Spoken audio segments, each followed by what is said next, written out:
من مات ولم یعرف امام زمانہ مات میتۃ الجاہلیہ۔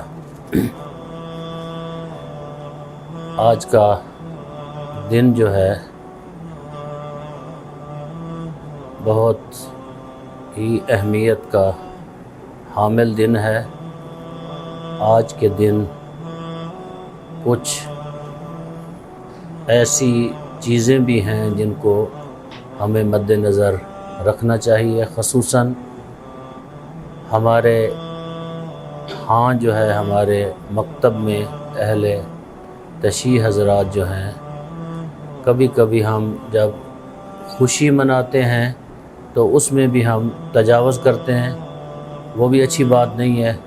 بہت آگے چلے جاتے ہیں۔ ایسا کام نہیں کرنا چاہیے جس سے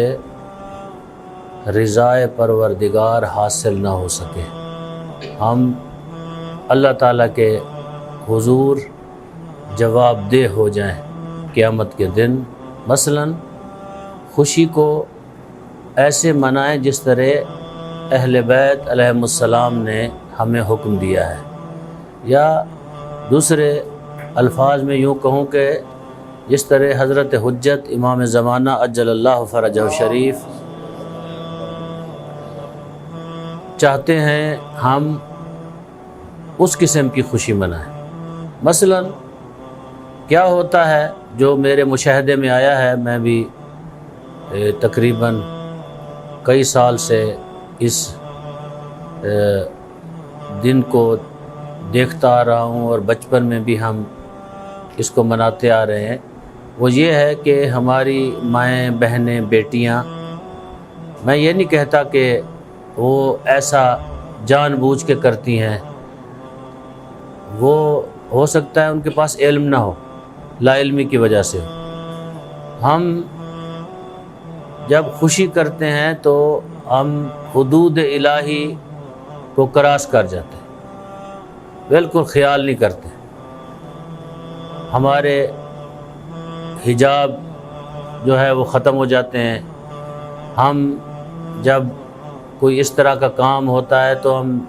نمائش ظاہری طور پر باہر سڑکوں پہ گزرتے ہیں تو لوگ پھر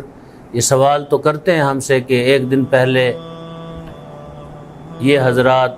عزاداری کر رہے تھے، گریہ کر رہے تھے، آج اچانک اس طرح کیسے یہ نمودار ہو گئے۔ خوشی کریں، علیکم السلام، خوشی کریں اور حدود کے اندر رہتے ہوئے یقیناً ہماری بیٹیاں، بہنیں، مائیں خوشی ضرور کریں۔ ہاں، جہاں خواتین ہوں وہاں میک اپ بھی کریں، وہاں دوپٹہ بھی سر پہ نہ پہنیں، وہاں اپنے قصیدے وغیرہ پڑھنا چاہیں اور اس طرح کا کوئی جو جس سے اہل بیت علیہ السلام کی خوشنودی ہو، وہ سارے کام کر سکتی ہیں۔ لیکن کیا ہے، خواتین کے اندر یا پھر جہاں محرم ہوں، ان کے محرم کون لوگ ہو سکتے ہیں؟ یعنی ہم ابھی آج بھی میٹنگ میں بات ہو رہی تھی کہ یہاں طلباء جو ہیں ہمارے طالب علم، ان کو بھی پتہ نہیں ہے محارم کا۔ وہ کہتے ہیں میری کزن آئی ہے تو قبلہ میں کزن کو ذرا لینے جا رہا ہوں، اس کو میں چھوڑ کے آؤں گا فلاں جگہ پہ۔ کزن کے ساتھ تو آپ ایک سیٹ پہ بیٹھ نہیں سکتے۔ آپ کی محرم وہ ہے جس سے آپ کا نکاح نہیں ہو سکتا، یا کیا ہے، جس سے آپ کا نکاح ہے، بیوی، وہ محرم ہے۔ باقی جس سے آپ کا نکاح ہو سکتا ہے، چاہے وہ کزن ہے، کوئی بھی رشتہ ہے، وہ آپ کی محرم نہیں ہے، وہ نامحرم ہے آپ کے لیے۔ تو لہٰذا وہ جو رشتے محرم ہیں ان کے سامنے آپ میک اپ کریں، آپ اچھے کپڑے پہنیں، آپ بیٹھیں، مثلاً باپ ہے، بھائی ہے، شوہر ہے، چچا ہے، ماموں ہے، ان کے سامنے آپ بیٹھیں، کوئی حرج نہیں ہے۔ لیکن یہ نہ ہو کہ آپ ایسی جگہ پہ جائیں، ملنا شروع کر دیں جس سے آپ اپنی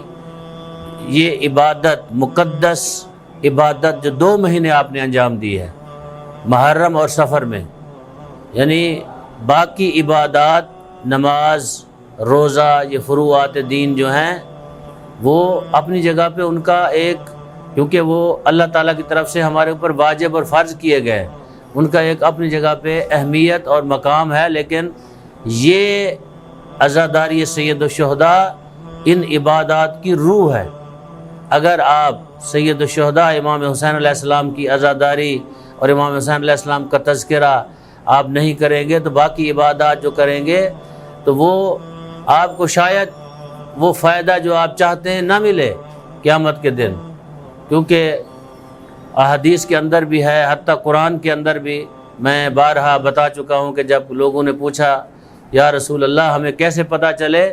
کہ ہماری نمازیں، روزے، عبادات جو ہم کرتے ہیں قبول ہو رہی ہیں، تو اللہ تعالیٰ نے کہا کہ آپ میرے مصطفیٰ کو دیکھیں،